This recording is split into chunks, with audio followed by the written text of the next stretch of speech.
오늘 함께 은혜를 나눌 말씀 보겠습니다. 사도행전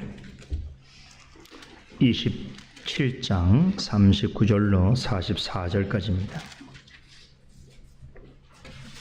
27장 39절에서 44절 말씀까지 봉독해 올리겠습니다. 날이 새매 어느 땅인지 알지 못하나 경사진 해안으로 된 항만이 눈에 띄거늘 배를 거기에 들여다 댈 수 있는가 의논한 후 닻을 끊어 바다에 버리는 동시에 깃줄을 늦추고 돛을 달고 바람을 맞추어 해안을 향하여 들어가다가 두물이 합하여 흐르는 것을 당하여 배를 걸매 이물은 부딪혀 움직일 수 없이 붙고 고물은 큰 물결에 깨어지나니 군사들은 죄수가 헤엄쳐서 도망할까 하여 저희를 죽이는 것이 좋다 하였으나 백부장이 바울을 구원하려 하여 저희의 뜻을 막고 헤엄칠 줄을 아는 사람들을 명하여 물에 뛰어내려 먼저 육지에 나가게 하고 그 남은 사람들은 널조각 혹은 배 물건에 의지하여 나가게 하니 마침내 사람들이 다 상륙하여 구원을 얻으니라.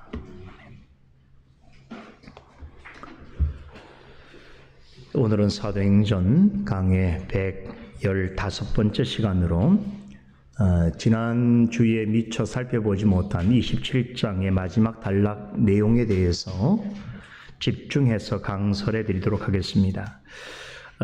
지난 시간에 오늘 사도행전 28장 본문을 살펴볼 것이라고 말씀을 드렸는데 그 약속은 다음 시간으로 미뤄야 할 것 같습니다.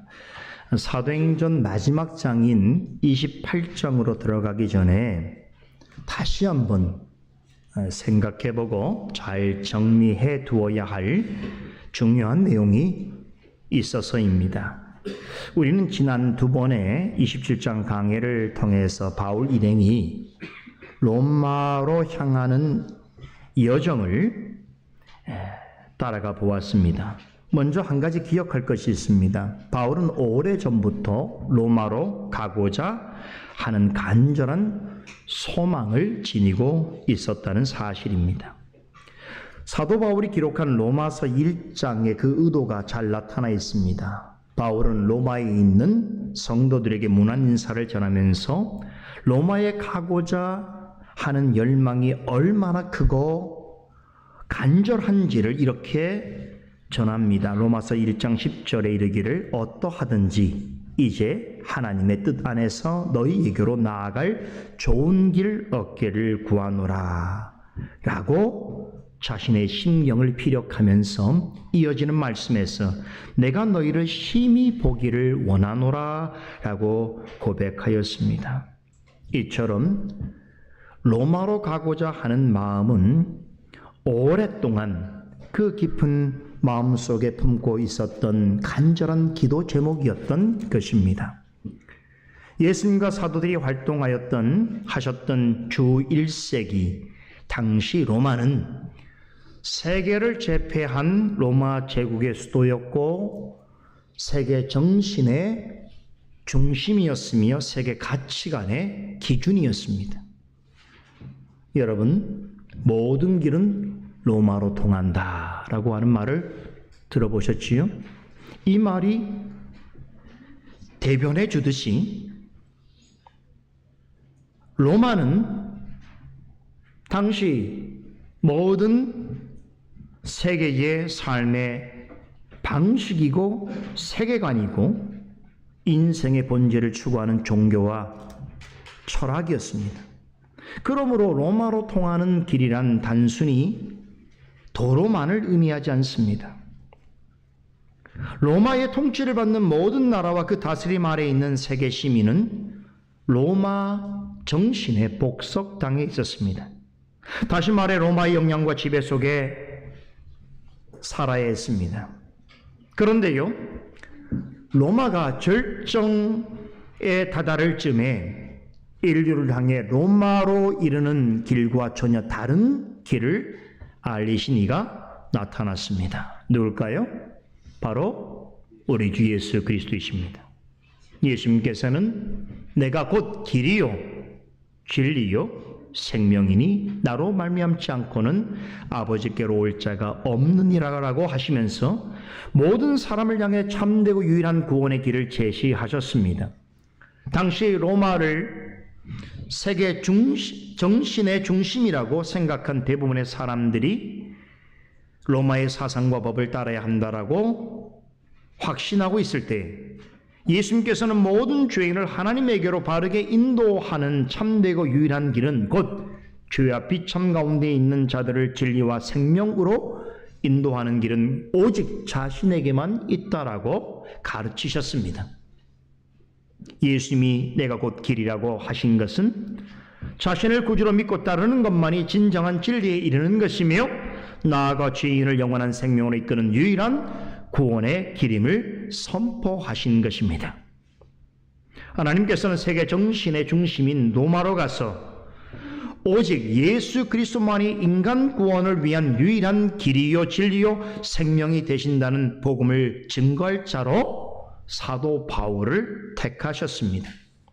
모든 길이 로마로 이어지는 그러한 길들을 따라서 세계 중심인 로마로 가서 예수님만이 참된 진리요 영원한 생명을 얻는 길임을 증거하는 복음을 전하도록 하셨습니다.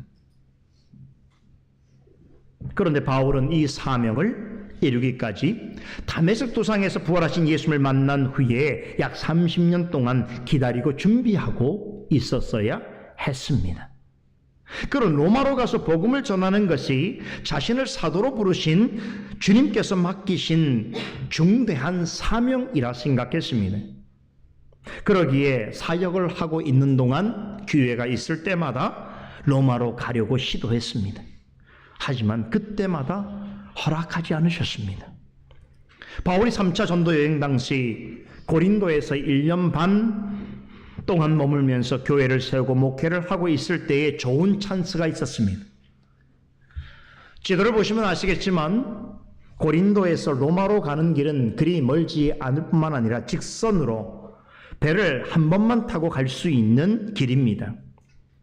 바울은 고린도에 있을 때 로마로 가고자 했습니다. 많은 신학자들은 바울이 고린도에서 사역할 때에 로마서를 기록했다라고 봅니다. 바다 건너편에 있는 로마를 그리워하면서 로마서를 기록했을 가능성이 매우 높습니다. 바울은 이런 심경을 로마서 1장 13절에서 어떻게든 로마에 가려고 수차례 시도하였다라고 전합니다. 그런데 무슨 일 때문인지 번번이 그때마다 실패했습니다. 여러분, 그전에도 이와 비슷한 일이 있었지요. 바울이 처음 복음 전도 여행을 떠날 때에 그가 어디로 가서 복음을 전하려고 했습니까? 로마 제국에 속해 있는 아시아주였습니다. 오늘날 터키, 튀르키예 지역에 속해 있는 바로 소아시아였습니다. 바울은 전도 여행을 다니기 전까지는 로마로 가서 복음을 전해야겠다라고 하는 생각을 구체적으로 하지 못했습니다. 우선은 가까운 아시아 지역부터 가서 복음을 전하려고 했습니다. 그런데 바울의 생각과 하나님의 생각은 달랐습니다. 바울은 어떻게든 당시 이방인들과 디아스포라 유대인들이 많이 거주하는 아시아 지역으로 가서 복음을 전하려고 애를 썼지만 하나님께서는 아시아로 가려는 길을 막으시고 그를 유럽 땅으로 인도하셨습니다. 그 덕분에 유럽의 첫 관문인 마케도냐의 빌립보를 시작해서 데살로니가, 베레아를 거쳐서 그리스 문명의 발상지인 그리스 아테네와 아가야 지역의 중심 도시인 고린도에게까지 복음을 전할 수 있었습니다. 그 결과 당시 복음의 변방이었던 유럽에 있는 여러 이방 도시들에서 교회들이 세워지게 되었고 많은 사람들이 그리스도인이 되었습니다. 바울이 하나님의 뜻에 순종하여 아시아로 가려는 계획을 내려놓고 성령의 이끄심에 따라서 유럽 대륙으로 건너가 복음을 전하게 되었을 때에 그 이전과는 비교할 수 없을 정도로 놀라운 일들이 일어났습니다. 바울이 가고자 하는 길을 막으시고 낯선 땅으로 인도하신 하나님께서는 그를 그곳으로 그냥 보내지 않으셨습니다. 어둠의 권세와 악한 무리들의 공격을 능히 감당할 만한 담대함과 능력을 부어주셨습니다. 바울은 2차 전도 여행 중에 드로아에서 마게도냐인이 자신을 간절히 부르는 환상을 본 이후부터 이러한 경험을 더 분명하게 하게 됩니다. 유럽의 관문인 빌립보 성에서부터 성령의 능력이 크게 나타났습니다. 바울은 그곳에서 이방 사람들에게 예수 그리스도에 관한 복음을 전하였습니다. 그리고 귀신 들린 여인을 고쳐주는 능력을 나타내었습니다. 그러나 그 일로 인해서 그는 붙잡혀서 매제를 당하고 감옥에 갇히게 되었습니다. 그런데 빌립보 감옥에서 그가 하나님께 찬송하고 기도할 때에 옥문이 열리고 지진이 일어났습니다. 결국 이 사건으로 자신을 지키던 간수와 그의 가족들과 감옥에서 복음을 전해들은 죄수들이 예수님을 믿고 영접하는 놀라운 일이 일어났습니다. 그로 인해서 빌립보에 유럽의 첫 번째 최초의 교회가 설립되게 되었습니다. 이 사건을 다시 떠올리는 이유가 있습니다. 그때 바울은 빌립보에서 자신을 감금하라고 명한 로마 집행관들에게 처음으로 자신에 관하여 소개합니다. 나는 로마 시민이라고 밝혔습니다. 지금 돌아보니까 아마 그때부터 바울은 성령께서 자신을 유럽 땅으로 인도하시는 그런 뜻을 가지고 계셨다는 것을 그의 마음으로 아마도 직감하고 있지 않았을까 하는 생각을 하게 됩니다. 바울이 로마로 가서 복음을 전해야 하겠다는 생각을 구체화한 것은 이제 시간이 지나서 제3차 전도여행 때의 일입니다.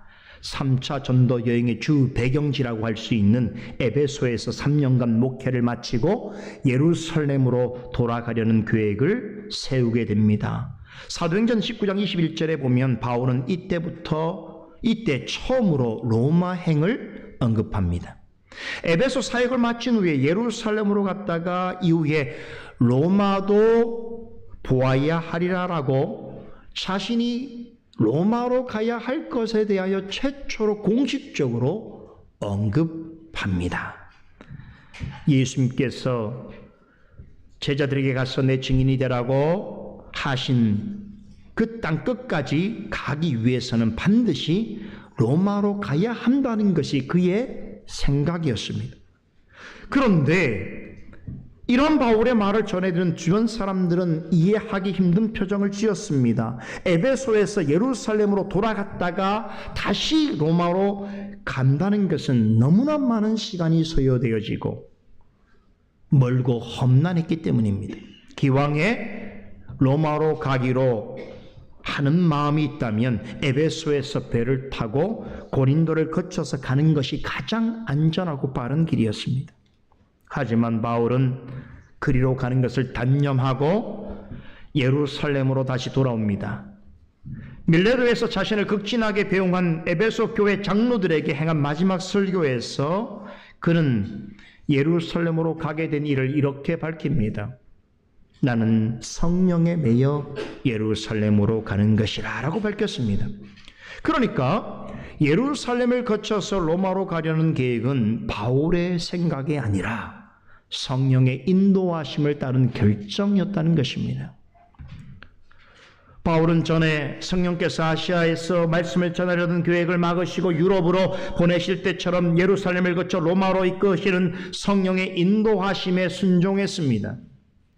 마음 같아서는 당장이라도 로마로 가고 싶은 마음이 굴뚝 같았으나 자기 생각을 앞세우거나 자기 고집을 부리지 않았습니다. 이전에는 성령께서 아시아로 가는 것을 허락하지 않으셨기 때문에 유럽으로 가서 복음을 전하게 되었다면 이번에는 성령의 매임을 받아 예루살렘을 거쳐 로마로 가고자 했던 것입니다. 그리하여 3차 전도 여행을 마칠 즈음 정반대 방향에 있는 로마와 완전히 반대 방향에 있는 예루살렘으로 향하게 됩니다.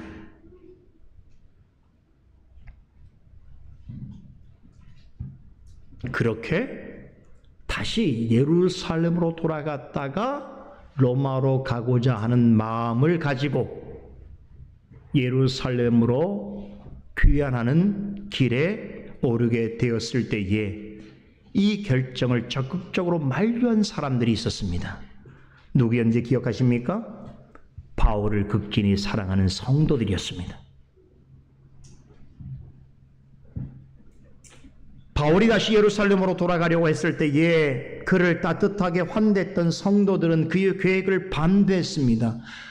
로마를 지척에 두고 정반대 방향에 있는 예루살렘으로 가려 하다니 그들로서는 도저히 이해할 수 없는 결정이었기 때문입니다.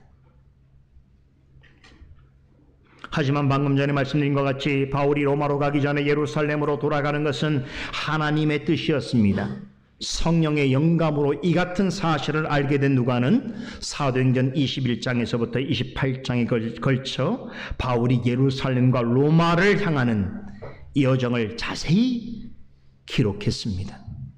특히나 누가는 바울이 예루살렘으로 올라가는 여정을 이미 누가복음에 기록한 예수님의 사역과 연장성산에서 기록하였습니다.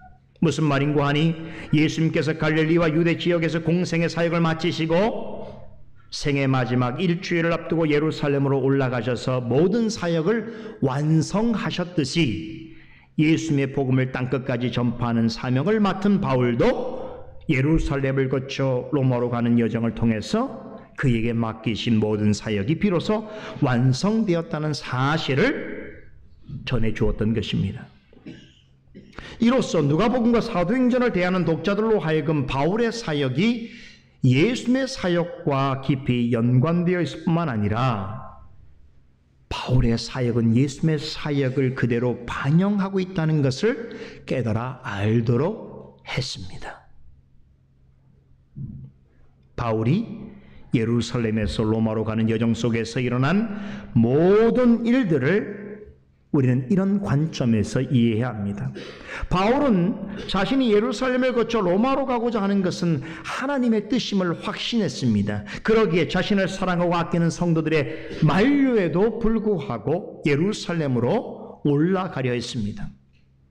하지만 사도행전 21장 13절에 따르면 바울은 예루살렘에 가서 예상치 못한 큰 고난을 당할 것을 미리 알고 있었습니다. 자신을 염려하는 성도들에게 나는 주 예수의 이름을 위하여 결박받을 뿐만 아니라 예루살렘에서 죽을 것도 각오하였노라라고 전하였습니다. 여러분, 하나님께서는 왜 당신의 뜻에 순종하여 기어코 예루살렘으로 되돌아가려는 바울에게 거기서 고난을 당하게 하셨을까요? 물어야 합니다. 그의 말대로 왜 예루살렘에서 결박당하고 죽음을 각오해야 하는 그런 어려움들을 그에게 허용하셨을까요?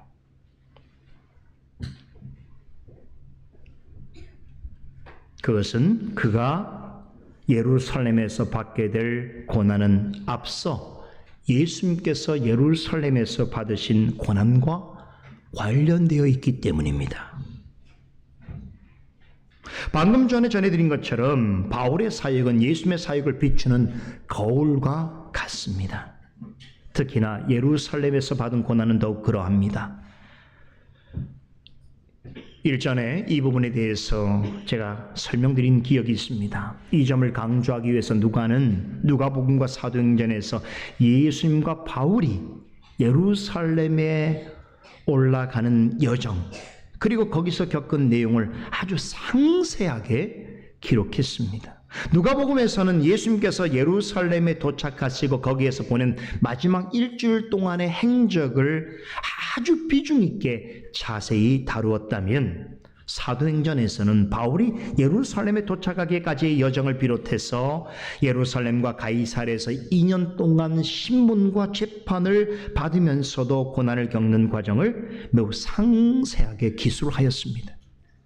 이렇게 한 이유는 이 두 성경을 대하는 독자들로 하여금 예수님이 받으신 고난과 바울이 받은 고난은 우연한 일치가 아니라 하나님의 뜻 안에서 서로 깊이 연관되어 있다는 것을 알려주는 동시에 예수님이 예루살렘에서 많은 고난을 받으시고 십자가에 죽으셨지만 말씀하신 대로 장사 지낸 후 부활하셨듯이 예수님의 그와 같은 사역을 이어받은 바울도 예루살렘과 가이사랴에서 온갖 고난을 당하고 배를 타고 가는 동안 파선하는 무시무시한 어려움을 겪게 되지만 마침내 예수님처럼 승리하게 될 것이라고 하는 것을 예표적으로 보여주고 있는 것입니다.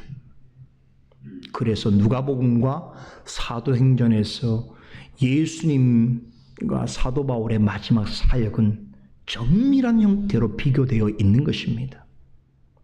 곧 복음서에 기록한 예수님의 행적이 곧 사도행전에 기록된 사도 바울을 통하여 구체적으로 이 세상 가운데 하나님의 뜻으로서 실현되고 있다는 것을 나타내 보여주고 있습니다. 그렇다면 바울의 사역을 통해서 마지막에 드러날 최종적 승리는 무엇이겠습니까? 그것은 바울이 복음을 들고 로마에 입성하여 복음을 전하는 것입니다. 그런데 그토록 오랫동안 가고자 했던, 갈망했던 로마의 바울은 어떤 모습으로 가게 됩니까? 자신과 주변 사람들이 원하는 모습이 아니었습니다. 쇠사슬에 매인 죄수의 몸으로 가게 됩니다.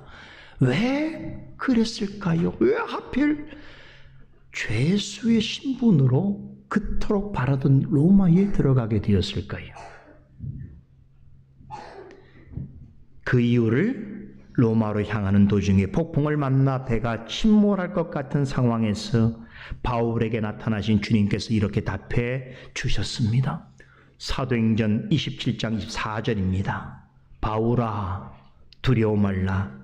내가 가이사 곧 로마 황제 앞에 서야 하겠고 또 하나님께서 너와 함께 행선하는 자들을 다 내게 주셨다라고 하셨습니다. 죄 없으신 예수님께서 죄인의 모습으로 고난을 받으셨던 것처럼 바울도 죄수의 몸으로 고난을 받았고 그 같은 모습으로 로마로 가게 되었습니다. 주님의 말씀에 따르면 두 가지 이유에서입니다. 첫째는 당시 세계 권력을 잡고 있는 로마 황제와 집권자들과 고위 관료들과 로마에 있는 사람들에게 참되고 유일한 길이요 진리요 생명이신 예수 그리스도의 완전한 승리의 복음을 선포하기 위해서입니다.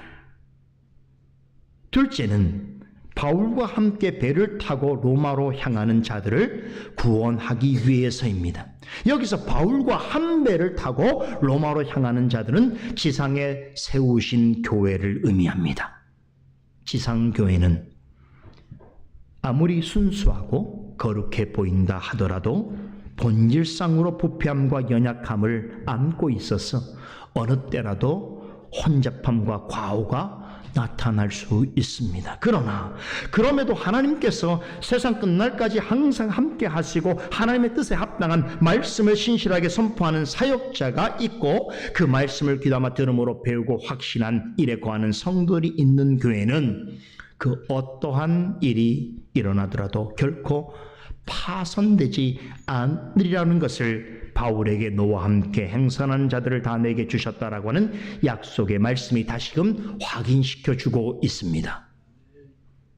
이렇게 바울은 자신과 사람들의 기대와는 전혀 다르게 사슬에 묶인 채 로마로 가게 되었지만 하나님께서는 2년 동안 바울이 5번의 신문과 재판을 받는 과정에서 여러 사람들의 공통된 증언을 통해서 그에게는 그럴 만한 죄가 없다는 사실을 드러내 주셨습니다. 예수님과 같은 것이 죄수의 몸이지만 죄가 없는 자예요. 그죠? 그럼에도 바울이 죄수의 신분으로 로마로 가게 된 것은 하나님의 뜻이었습니다. 바울을 향한 이런 하나님의 계획을 신학적으로 가장 정교하게 해명해 주고 있는 성경이 바로 로마서입니다. 여러분, 로마서가 얼마나 기가 막힌 성경이냐면요. 로마서 맨 앞부분에 바울은 이렇게 언급하면서 시작합니다. 어떠하든지 하나님의 뜻 안에서 너희에게로 나아갈 좋은 길을 얻기를 구하고 있다라고 하는 기도로 시작합니다. 그런데 놀랍게도 바울은 로마서를 끝맺으면서 다시 한번 로마로 가는 것이 하나님의 뜻이라고 하는 점을 강조하는데요. 15장 32절에 나로 하나님의 뜻을 좇아 기쁨으로 너희에게 나아가기를 바란다라는 간구로 서신을 마칩니다. 로마서를 기록할 당시 바울은 진정으로 로마로 가기를 간절히 원했습니다. 그 때문에 로마서는 처음과 끝이 다 로마로 가기를 간절히 소망하는 기도의 제목을 알리는 것으로 시작했다 끝나는 것입니다. 이렇게 로마로 향하는 가야 하는 일을 두고 그는 수없이 기도하였고 실제로 여러 번 시도했습니다. 하지만 그때마다 길이 막혔습니다. 그럼에도 실망하거나 좌절하지 않았습니다. 왜 그랬을까요? 하나님의 뜻이 있을 거라 믿었기 때문입니다.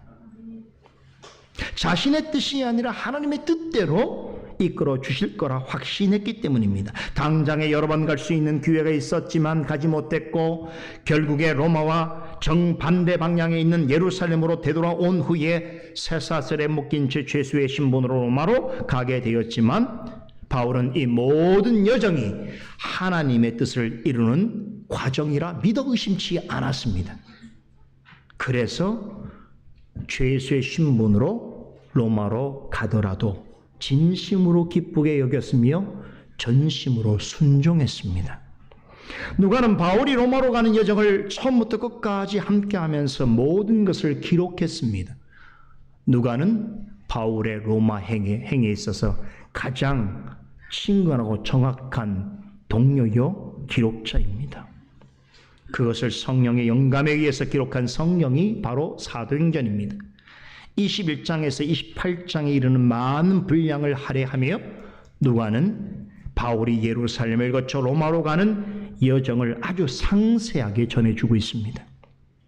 이것을 통해 성령께서 우리에게 전달하시고자 하는 핵심 메시지는 이것입니다. 바울이 로마로 가게 된 것은 세상 중심인 로마의 예수 그리스도로 말미암은 복음의 승리를 선포하고 로마에 이르는 세상의 모든 길을 통해서 그리스도의 복음이 온 세계에 전파되고 복음이 전해지는 곳마다 주님의 교회들이 세워지고 택한 백성들을 구원하시는 하나님의 구원 계획이 하나님의 뜻에 따라 철두철미하게 이루어지게 됨으로써 이 땅에서 그리스도의 복음이 마침내 승리하고 하나님의 나라가 최종적으로 완성되어져 가는 하나님의 구원의 역사를 이 성경을 통하여 나타내 보여주고 싶었던 것입니다.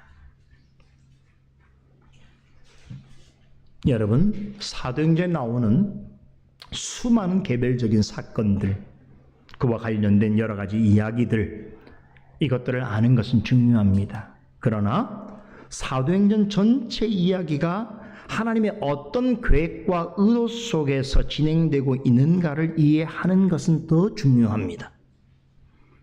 산속에 들어가서 주위를 살피면 눈에 보이는 나무들 밖에 볼 수가 없습니다. 하지만 나무들만 바라본다면 이것들이 이루고 있는 전체 숲을 알 수 없습니다.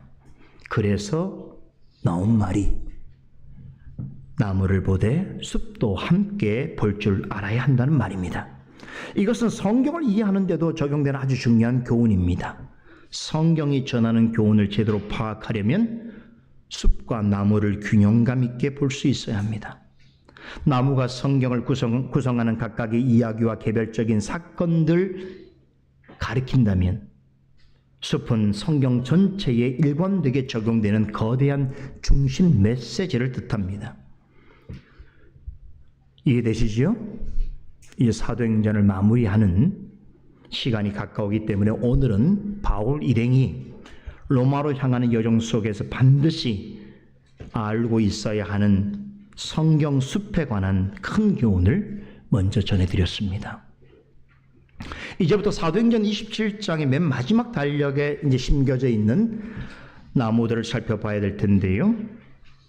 이 나무에 해당되는 내용을 하나씩 살펴보도록 하겠습니다. 지난주에는 바울 일행이 탄 배가 로마로 향하는 중에 유라굴로라고 하는 큰 폭풍을 만나서 지중해 대해를 표류하다가 14일째 되는 날밤에 극적으로 어느 섬 근처에 도착하여 거기서 한날을 지내게 된 과정 중에 일어난 일들을 살펴보았습니다.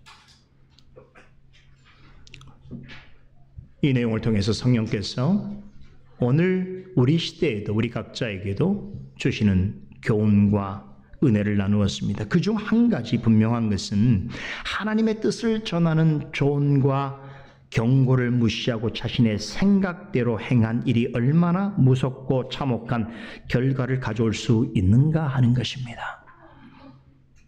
우리는 이 사실을 매우 실감 있게 배웠습니다.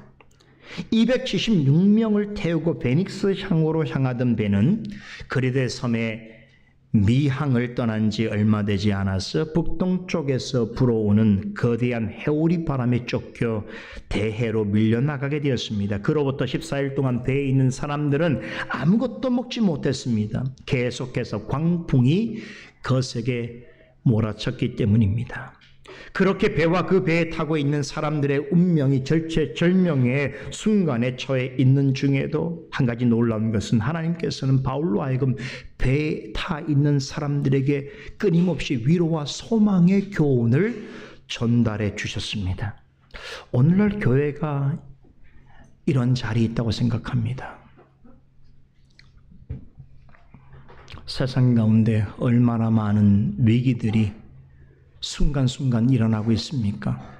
불확실하고 불의한 일들이 우리의 삶 가운데 세상 속에 계속 일어나고 있습니다. 순풍보다는 맞바람, 역풍이 더 많습니다.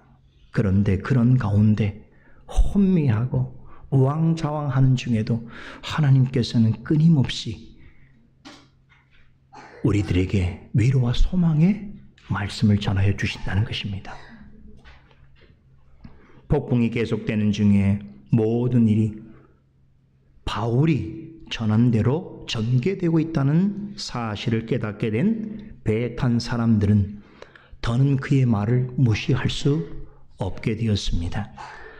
바울은 주님이 전해주신 말씀에 의지하여 배는 크게 부서지더라도 배에 타고 있는 사람들은 모두 구조될 것이니 안심하라라고 외쳤습니다. 이 예언이 14일째 되는 날 밤에 구체적으로 실현되기 시작합니다. 22절에서 배가 어느 한 섬에 걸릴 것이며 그러면 배는 잃게 될 것이나 사람들의 생명은 하나도 상하지 않을 것이라고 하신 말씀대로 되어갔습니다. 거센 풍랑과 파도에 밀려서 깊고 광활한 대양 바다 위를 정처없이 떠돌던 배는 사람들이 손을 놓고 죽기만을 기다리는 사이에 어느덧 미지의 섬 부근까지 밀려왔습니다. 참 놀라운 일이죠. 사람들은 아무것도 하지 않고 신음하고 고통하기만 하는데도 시간이 흘러 눈을 떠보니까 목적지까지 와 있어요. 우리의 생도 비슷한 점이 많습니다. 그죠?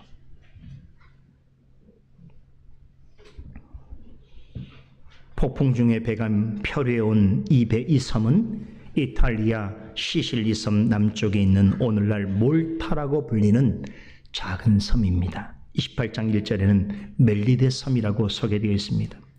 이 멜리데 섬에 대해서는 여러분들에게 몇 가지 설명드릴 것이 있는데 다음 시간에 여러분들에게 그 기회를 갖기로 하겠습니다. 근데 미리 한 가지만 말씀드리면 이 멜리데라고 하는 말의 뜻이 뭔지 아세요? 피난처입니다. 참 의미심장하죠? 그죠? 폭풍 가운데 우연히 만난 이 섬이 피난처라는 뜻을 가지고 있는 섬이었다는 것이죠. 폭풍 때문에 14일 동안 사람들이 아무것도 먹지 못하고 아무 일도 할 수 없는 극도의 두려움과 공포 속에서 절대적인 절망 가운데 사로잡혀 있을 때에, 또한 광풍에 쫓겨 배가 풍랑이는 바다에 떨어진 짐짝처럼 이리 밀리고 저리 밀리고 있을 때에 경험 많고 노련한 뱃사람들조차 모든 것을 포기하고 죽기만을 기다리면서 고통스러워하고 있을 때에 하나님께서 이 배와 276명의 사람들을 목적지 가까운 곳으로 인도해 주셨습니다. 그들을 위하여 피난처라고 하는 뜻을 가진 섬으로 이끌어 주신 것입니다. 놀라운 것은 사도 바울의 권면을 귀담아 들은 몇 사람을 제외하고는 배에 타고 있는 거의 모든 사람들이 살기를 포기하고 있을 때에 하나님께서는 여전히 바울이 전한 예언의 말씀을 이루시기 위해서 일하고 계셨다는 사실입니다. 사람들은 이제 죽었구나 라고 자기의 생을 포기하려고 하는 그때에도 하나님께서는 그들을 목적지까지 인도하시는 열심을 나타내셨다는 것이. 바울은 완전히 기진맥진 그로기 상태에 있는 사람들을 향해서 큰 목소리로 배 위에서 세 차례 권면을 전합니다. 첫 번째로는 너희 중에 아무도 생명을 잃을 자가 없을 것이니 안심하라고 외쳤습니다. 두 번째로는 배에 나와 함께 머물러 있으라고 하면서 만일 그러하지 않고 배에서 이탈한다면 스스로 구원을 얻지 못할 것이라고 했습니다. 세 번째 권면은 배에 타고 있는 모든 사람에게 음식을 먹고 힘을 내라고 촉구했습니다. 음식을 먹고 힘을 내는 것은 하나님께서 행하시는 구원을 위해 반드시 사람 편에서 해야 할 일이라고 강조했습니다. 그러므로 바울의 명을 따라 음식을 먹고 힘을 내는 사람은 머리카락 한 올이라도 잃지 않을 것이라고 확신 있게 말했습니다. 이런 권면을 전한 후에 바울은 모든 사람이 보는 앞에서 하나님께 감사 기도를 드리는 후에 사람들과 더불어 음식을 나눠 먹습니다. 14일 만에 이루어진 식사였습니다. 사람들이 다 같이 먹었다는 것은 그때만큼은 풍랑이 잦아들었다는 의미입니다. 하나님께서는 바울의 권면에 순종한 모든 사람이 음식을 먹고 기운을 차릴 수 있도록 그날 그 시간에 날씨까지 관장해 주셨습니다. 힘들고 괴로운 인생을 위해서 기운 차리고 정신 차리라고 하나님께서 날씨 환경까지도 주장해 주신 것입니다. 하나님께서는 바울의 권면에 순종한 모든 사람이 음식을 먹고 기운을 차릴 수 있도록 역사하셨습니다. 그 덕분에 276명의 사람들은 열나흘 만에 식사다운 식사를 할 수 있었습니다. 모두가 배불리 먹었습니다. 그제서야 그들은 기운을 얻고 정신을 차릴 수 있었습니다. 자, 그런데 바로 그 일 후에 조금 이상한 일이 일어납니다. 더는 음식이 필요한 사람이 없다는 것을 확인한 선원들은 먹다 남은 음식을 즉시 바다에 다 버렸습니다. 보기에 따라서는 매우 스트레인지한 일이지요. 그러나 실은 매우 지혜로운 행동이었습니다. 육지로 데려다 줄 거룻배를 잃어버린 상황에서 큰 배를 좀 더 육지 가까운 곳으로 안전하게 이동시키려면 가능한 배를 가볍게 해야 할 필요가 있었기 때문입니다. 그래서 선원들은 과감하게 배에 실려 있는 남은 밀을 모두 다 바다에 쏟아 부었습니다. 이 행동은 드디어 배에 탄 사람들이 정신을 차리기 시작했다. 그리고 그들이 살기를 희망하는 의지를 품게 되었다는 것을 보여주고 있습니다. 이렇게 하나님께서 바울을 통해 전해주신 예언과 권면은 점점 더 실현되어 가고 있었습니다. 드디어 풍랑을 만나 표류한 지 15일째 되는 날이 밝아왔습니다. 배에 탄 사람들의 눈에 묻히 있는 해안선 광경이 선명하게 들어왔습니다. 하지만 이곳이 어느 땅인지 아무도 알지 못했습니다. 나중에야 이곳이 멜리데 섬의 해안이라는 것을 알게 되었지만 경험 많은 선원들조차 이곳이 어느 해안인지를 알지 못했습니다. 그런데 여러분, 사실 이 멜리데 섬은 선원들에게 낯선 곳이 아닙니다. 매우 익숙한 곳입니다. 다음 시간에 말씀드리겠습니다만 멜리데 섬에 있는 발레타라고 하는 항은 로마로 가는 배들이 들리는 중요한 항구고 교통의 요충지였습니다. 하지만 276년을 태운 배가 떠 있는 해안은 이 항구로부터 멀리 떨어져 있는 인적 드문 곳이었습니다. 다시 말해 사람들이 한 번도 가지 않는 곳이에요. 그러기에 선원들은 이곳이 어느 곳인지 알지 못했고 이곳에는 당연히 배가 육지로 접안할 수 있는 아무런 시설이 없었습니다. 39절에 우리말로 항만이라고 번역된 곳은 우리가 아는 그런 항구가 아닙니다. 파도가 육지 안으로 파고 들어와서 해안선이 안쪽으로 움푹 패여 있는 지형을 가리킵니다. 아무튼 바울이 탄 배는 처음 보는 땅 경사진 해안 가까이로 밀려 들어갔습니다. 육지를 발견한 기쁨도 잠시 배가 움푹 패인 해안으로 빨려 들어가려고 하자 선원들에게는 불안과 공포가 엄습했습니다. 이 상태로 가만히 있다가는 더 큰 위험을 초래할 수 있었기 때문입니다. 그래서 선원들은 서둘러 어떻게 해야 할지를 의논한 후에 지난밤에 폭풍이 불어오는 중에 배를 지키기 위해서 배 뒷부분에서 다 4개를 바다에 내려놓았는데 그거를 모두 끊어버렸습니다. 그리고는 이거 무슨 뜻이에요? 닻을 끊고 그 항만이 있는 곳으로 조금씩 들어가겠다라는 생각이지요. 그리고는 배에 돛을 세웠습니다. 이것도 무슨 뜻입니까? 이제 바람이 밖에서 섬 쪽으로 부니까 이 바람을 타고 해안 안쪽으로 들어가겠다는 생각이에요. 그리고 방향을 조절하는 킥줄을 잡고 바람과 키를 이용해서 배가 접안 가능한 해안으로 들어가려고 했습니다. 상식적인 판단이지요. 자, 그런데 이것은 쉬운 일이 아니었습니다. 대단한 위험을 감수해야 하는 모험이었습니다. 하지만 선원들로서는 이 외에는 다른 방법을 생각해낼 수 없었습니다. 생각해 보세요. 그렇게도 간절하게 갈망하던 육지가 이제 눈앞에 아른거리고 있습니다. 그런데 그냥 가만히 보고만 있을 수 있겠습니까?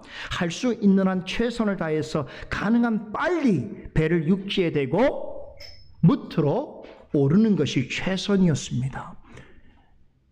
이것이 배 타고 있는 사람들의 다 같은 마음이었겠지요. 그런데 문제는 배가 무트로 다가갈수록 큰 위험거리가 있었습니다. 암초에 걸려서 파산할 확률이 높았습니다. 지난밤에 그 때문에 배가 암초에 걸리는 것을 방지하기 위해서 배 뒷부분에 4개의 닻을 내려놓아서 배가 그쪽으로 빨려 들어가는 것을 막지 않았습니까? 그런데 지금 그것을 다 끊어버린 상태에서 위험을 무릅쓰고 배를 가능한 육지 가까운 곳으로 대려고 갖은 애를 쓰고 있는 상황이 되었습니다. 그 외에는 다른 방도가 없었기 때문입니다. 다시 말해서 지금 이 배가 떠 있는 이쯤에서 해안까지는 여러분 사람이 수영을 해서 갈 수 있는 상황도 아니었고 되도록이면 거룻배가 없는 상황에서 이 작은 배를 타고 이동할 수 없는 상황에서는 이 큰 배라도 해안 가장 가까운 곳에 접안시켜야 되는데 계속 뒤에선 바람이 몰아치고 있지요. 그리고 그들이 그토록 염려하는 처음 온 해안의 지형이기 때문에 뱃사람들도 어디쯤에 암초가 있는지를 전혀 모르는 상황에서 이 배를 몰고 해안선으로 질주한다는 것은 엄청난 모험이었던 것이 참 이 선원들의 처지를 생각하면 어떻습니까? 여러분 저는 충분히 공감이 됩니다. 그러면서도 또다시 떠올리게 되는 말씀이 있습니다. 본문 21절이지요. 바울의 충고를 무시하고 항해를 고집한 배가 풍랑을 만나게 되자 다급해진 선원들이 배에 실린 화물들과 쓸만한 기구들을 다 바다에 버릴 수밖에 없었죠. 그런데 그 후에도 여러 날 동안 폭풍이 조금 더 누그러지지 않자 모두가 구원의 여망을 잃게 되었습니다. 그때 바울이 일어나서 뭐라고 말했습니까? 여러분은 내 말을 듣고 출항하지 않았어야 했습니다. 그랬다면 이런 재난과 손실은 당하지 않았을 것입니다라고 했습니다. 진즉에 바울의 말대로 하였다면 미지의 땅이 보이는 바다 위에서 큰 위험을 감행하는 일도 없었을 것입니다. 즉 바울의 권면에 귀를 기울였다면 안전하고 정확하게 목적지에 도달할 수 있었을 것입니다. 성도의 삶도 마찬가지입니다.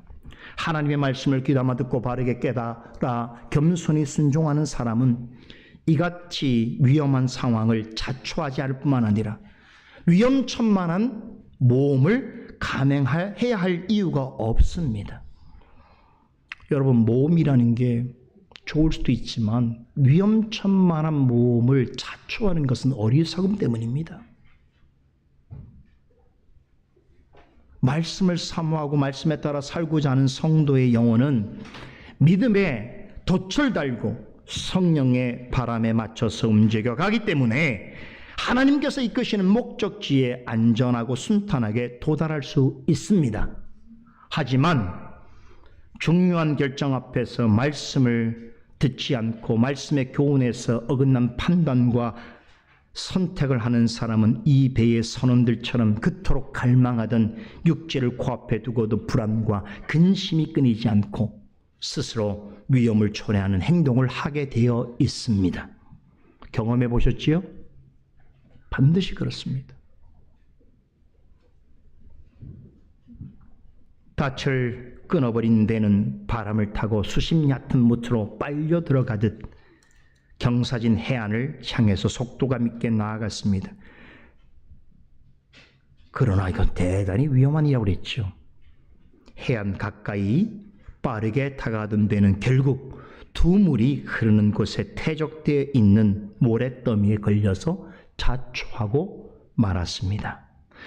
앞서 본문 17절에 스르디스라고 소개된 일종의 화석화된 모래 암초 배가 충돌했습니다. 그 때문에 배의 앞부분이 심하게 파손되었습니다.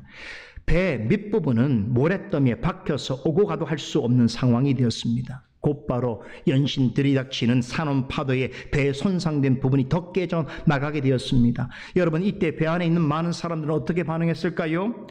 저는 타이타닉호가 생각이 난 거예요. 타이타닉호가, 그 거대한 배가 여러분 빙하 부딪혔을 때 어떤 일이 벌어졌습니까? 엄청난 충격에 사람들은 이리저리 구르고 난리였지 않았습니까? 이와 같은 상황이 여러분 이 배에서 일어났을 것입니다. 사람들은 혼비백산했을 것입니다. 자, 그러면 바울은 어땠을까요? 이 상황을 바울은 어떻게 바라보고 있었을까요? 이 순간 바울의 머릿속에는 며칠 전에 하나님께서 주신 말씀이 떠올랐을 것입니다. 아무도 생명에는 손상이 없겠으나 오직 손상은 배뿐이라 라고 하는 말씀이 이루어지고 있구나. 이 말씀을 아는 사람들의 확신인 것이,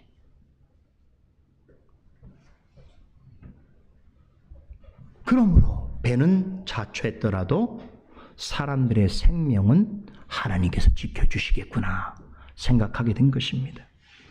바울은 하나님의 말씀이 실제로 이루어지고 있는 광경을 목도하면서 아마 그동안 내심 놀랐을 것입니다. 이런 방식으로 하나님께서 이 일을 이루시구나. 하지만 25절에 내게 말씀하신 그대로 되리라고 하신 하나님을 내가 믿노라라고 고백하였듯이 바울은 앞으로 하나님께서 행하실 일을 기대하는 심정으로 마음속으로는 하나님의 도우심과 인도하심을 구하였을 것입니다. 이런 상황에 하나님의 깊은 뜻을 알 리 없는 사람들은 배에서 우왕좌왕하면서 혹시나 이러다가 육지를 바로 코앞에 두고 모두가 몰살하는 것은 아닌가, 물에 수장되는 것은 아닌가 두려워했을 것입니다. 그런데 이때 다른 이유로 두려워하는 자들이 배 안에 있었습니다. 누구였을까요? 바로 군인들이었습니다. 이들은 혼란한 상황을 틈타서 배에 있는 죄수들이 도망할까 봐 걱정했습니다. 중요한 것을 판단하지 못하는 사람들이, 지금 가장 중요한 것이 무엇인지, 우선순위로 생각해야 될 것이 무엇인지를 모르는 사람들입니다. 더군다나 무자비한 사람들입니다. 들어보세요. 왜 죄수들이 도망할 것을 그들이 걱정하고 두려워했는가? 로마법상으로는 군인이 맡고 있는 죄수가 도망하면 그 죄수의 벌을 책임 맡은 군인이 대신 받아야 했기 때문입니다. 우리는 이 사실을 사도행전 16장에서 빌립보 간수를 통해서 확인하게 되지요. 빌립보 간수도 로마의 군인입니다. 그런데 지진이 나서 옥문이 다 열리고 죄수들이 다 도망간 줄로 알고 어떻게 했습니까? 스스로 목숨을 끊으려 했습니다.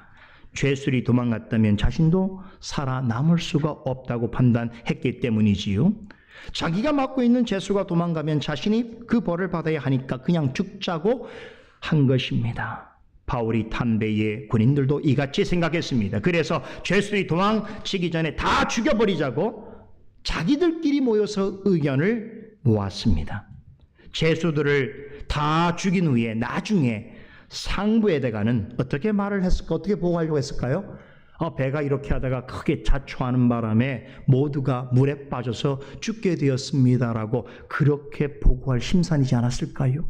그러면 여러분 해결된다고 생각한 것이, 여러분 군인들 입장에서는 고려의 범직한 일일지 모르겠습니다만 이것은 대단히 야만적이고 잔혹한 발상이 아닐 수 없습니다. 예나 지금이나 어떤 위기에 닥치면 이들처럼 속에 감추어뒀던 비인간적인 잔인무도함을 여과없이 드러내는 이들이 있습니다. 당장에 자신의 죄가 드러날 것 같고 무거운 문책을 받을 것 같으면 그것을 모면하기 위해서 있던 사실조차 은폐하고 사람의 생명을 파리 목숨처럼 여기는 자들이 있습니다. 우리 근대 역사도 다 이런 불행한 역사들이 있죠.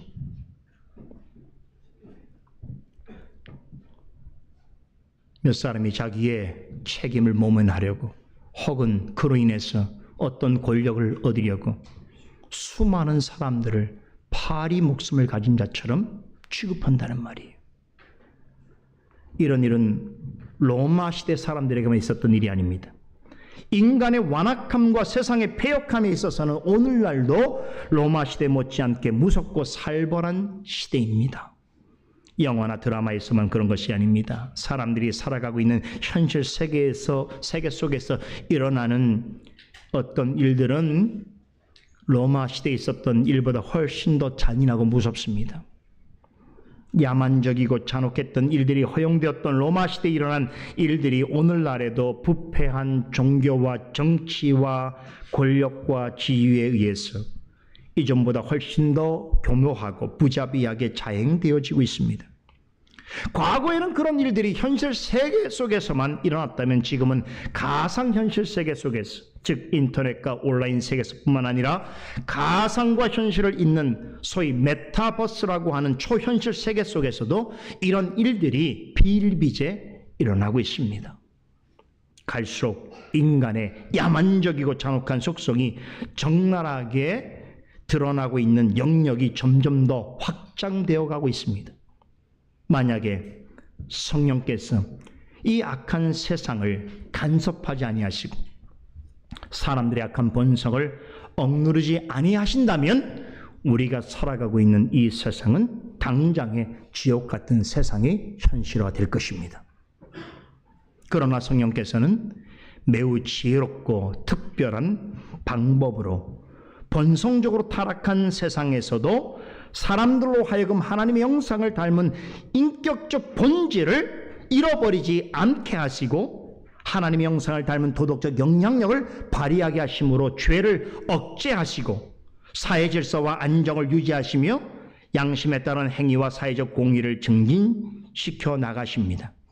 성령께서는 이 같은 일을 일반 은총의 영역에서 주권적으로 행하십니다.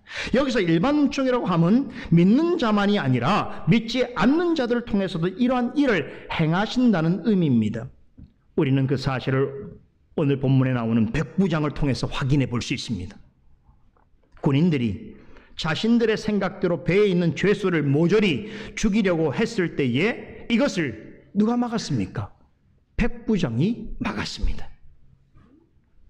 만약에 백부장이 부하 군인들의 의견을 받아들였거나 그들이 하고자 하는 행위를 모른 척 했더라면 배에 타고 있는 죄수들이 다 죽었을 것입니다. 어쩌면 그로 인해 바울도 죽임을 당했을 수도 있습니다. 다행스럽게도 백부장은 군인들과 성정이 다른 사람이었습니다.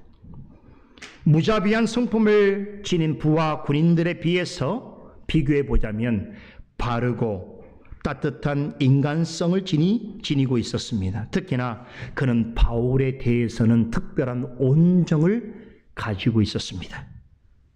바울이 죄수의 신분으로 로마로 호송되고 있었지만 배에 타고 있는 여느 죄인들과는 달리 존중받기에 충분한 사람이라고 생각했습니다. 그런 까닭에 가이사라를 출항한 배가 시돈항에 들러 잠시 정박했을 때에 어떻게 주었습니까? 바울에게 그곳에 지내고 있는 그리스도인들과 바울의 친구들과 자유롭게 교제할 수 있는 시간을 가질 수 있도록 호의를 베풀어 주었습니다. 이후에 로마로 가는 여정 내내 바울이 보여준 말과 행동에서 그를 더욱 신뢰하게 되었을 것이고 심지어는 존경하는 마음까지 품게 되었던 것입니다. 백부장은 그런 바울이 다른 죄수들과 같이 같은 취급을 받으면서 무참히 죽도록 내버려 둘 수 없었습니다. 본문 43절은 백부장이 군인들의 행동을 제지한 이유를 말해줍니다. 왜 그랬습니까?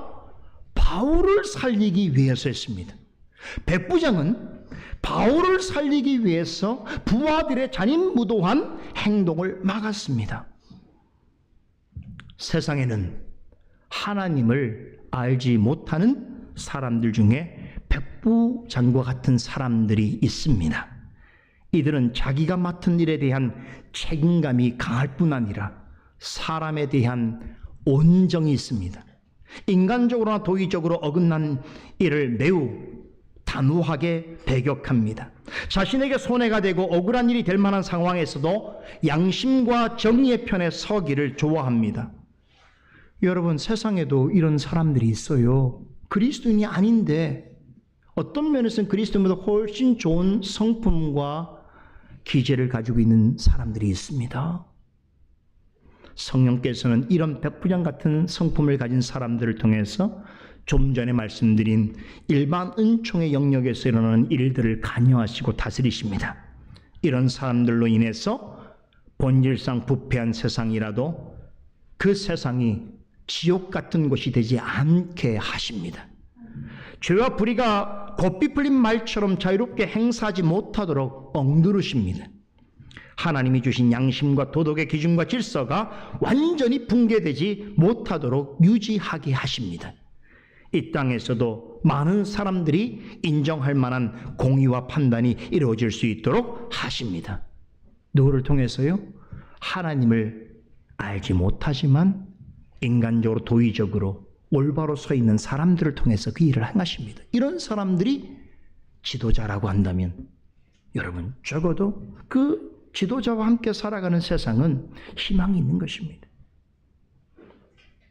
나아가 하나님을 알지 못하지만 그럼에도 이런 사람들을 통해서 주님의 교회를 보호하게 하시고 성도 개인의 신앙의 자유를 보장하게 해주시기도 하십니다.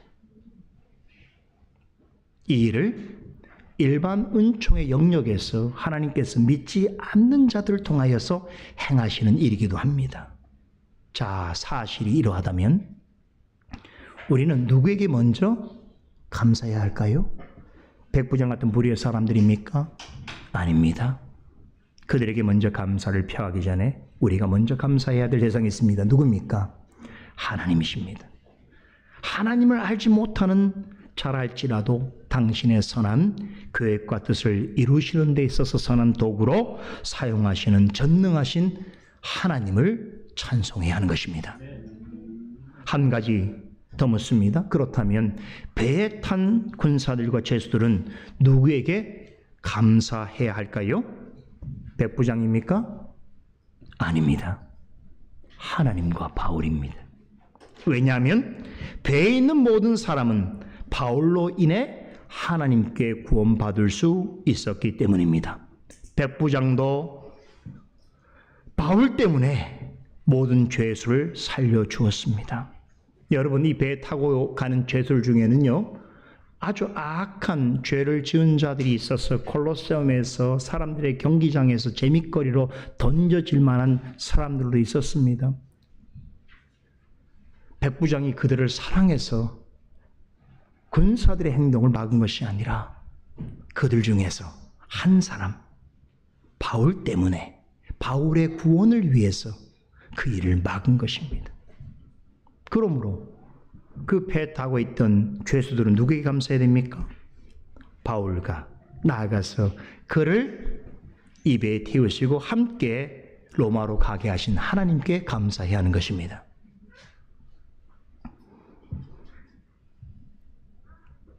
하나님께서는 그들이 타고 로마로 향하는 배가 큰 손상을 입었을지라도 바울 때문에 그와 함께 배에 타고 있는 자들, 이 거대한 폭풍을 만나고 배가 자초하는 중에도 생명에는 아무런 지장이 없을 것이라고 약속하셨습니다. 누구 때문에요? 바울 때문입니다. 44절 하반절은 이 같은 하나님의 약속이 마침내 이루어지게 된 것을 이렇게 전하면서 27장을 마무리합니다. 마침내 사람들이 다 상륙하여 구원을 얻으니라. 배에 탄 사람 중에 헤엄을 칠 줄 아는 사람은 먼저 수영해서 육지로 가도록 했습니다. 또 헤엄을 할 줄 모르는 사람은 널빤지나 물에 뜨는 물건을 의지하여 무트로 나오게 했습니다. 그렇게 해서 배에 타고 있던 276명 모두가 단 한 사람의 희생자도 없이 모두가 구조를 받았습니다. 이로써 본문 22절에 약속하신 하나님의 말씀이 그대로 성취되었습니다. 하나님이 사랑하시는 한 사람 때문에 그와 함께 배를 탄 모든 사람이 죽음에서 생명을 얻는 기적과 축복을 맛보았습니다. 이것이 복음으로 살아가는 성도의 선한 영향력입니다. 마치 겨자씨 한 알이 하늘같이 모든 씨보다 작고 초라하지만 잘 심어 놓으면 공중에 새들이 가지에 깃들일 만큼 큰 나무가 될 수 있듯이 한 사람의 신실한 믿음을 가진 성도의 섬김과 순종을 통해서 많은 사람들이 유익을 얻고 누릴 수 있습니다. 죽어가는 생명이 살아나는 은혜와 축복을 경험할 수 있습니다. 하나님 앞에서 말씀을 따라 사는 신실하고 정직한 성도는 좋은 땅에 떨어진 씨가 30배, 60배, 100배의 결실을 거두듯이 그와 더불어 살아가는 많은 사람들에게도 큰 유익과 기쁨과 소망을 줄 수 있습니다. 이것이 하나님께서 참된 그리스도인들을 구별하여 부르신 까닭이며 그들을 이 땅에 존재하게 하시는 중요한 이유인 것입니다. 하나님께서 나를 당신의 자녀로 삼으시고 그리스도로 말미암아 구원받은 성도가 되게 하신 것은 오직 나만을 위한 일이 결코 아닙니다. 그것을 꼭 기억하시기 바랍니다. 나로 인해 나의 가족과 나의 이웃과 내 주변에 있는 많은 사람들이 하나님이 베푸시는 구원의 은혜와 축복을 받아 누리게 하시기 위해서입니다. 나로 하여금 영적으로 죽어가는 사람에게 하나님이 주시는 최고의 선물인 복음과 영생을 전하고 나누게 하시며 그에게 영생 없는 기쁨을 맛보아 누리게 하시기 위해서입니다. 이것이야말로 진정한 축복의 통로가 되는 삶인 것입니다. 나라는 존재가 주 안에서 누구에라도 기쁨이 되고 위로가 되고 소망이 되고 축복이 될 수 있다면, 그리하여 누군가를 길이요 진리요 생명 되시는 주님께로 더 가까이 이끌 수 있다면 이보다 더 고귀하고 복된 인생은 없습니다. 바로 하나님을 사랑하는 신실한 성도 때문에 그 성도의 주변에 살아가는 사람들이 하나님의 은혜와 복을 누리게 되는 것입니다. 오늘 말씀을 들은 우리 모두가 주 안에서 그러한 인생이 되어지기를 간절히 소망합니다. 기도하십시다.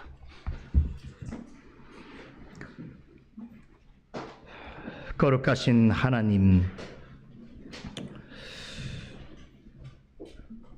오늘 사도행전 27장의 마지막 단락의 말씀의 교훈을 통하여 많은 것을 생각하고 배우고 확신하게 하여 주심을 감사드리옵나이다. 모든 시대를 통틀어 적용될 수 있는 하나님의 진리의 교훈을 우리 모두에게 값없이 허락하심으로써 모든 역사를 다스리시고 모든 것 위에 섭리하시는 그 하나님의 놀라우신 구원의 경륜과 역사를 기억하며 그러한 하나님께서 주도하시는 거대한 구원의 역사가 도도하게 흐르는 그 현장 속에 우리를 두시고 우리 또한 그 역사 속에서 하나님의 정하신 뜻을 쫓아 살아가게 하시며 그러할 때에 우리로 하여금 하나님의 백성으로서 나 개인뿐만 아니라 하나님이 허락하신 많은 사람들과 더불어서 나로 인하여서 참으로 좋은 유익과 선한 영향을 끼치며 그로 인하여 하나님 앞에 영광 돌리고 살아갈 수 있도록 우리를 구별하여 주시고 격려하여 주심을 감사드리옵나이다. 오 하나님, 하나님께서 사랑하시는 신실한 정직한 하나님의 백성이여 종인 바울 때문에 함께 배 타고 가는 275명의 사람들이 구조를 받았던 것처럼 우리도 우리의 삶 속에 우리가 살아가는 일로 인하여서 우리와 더불어 함께하는 사람들이 하나님의 지극히 크신 긍휼과 은혜와 복을 누릴 수 있도록 도와주시옵소서. 그런 인생으로 살아갈 수 있도록 지혜와 능력을 더하여 주시옵소서. 감사드리며 예수 그리스도 이름으로 기도드리옵나이다. 아멘.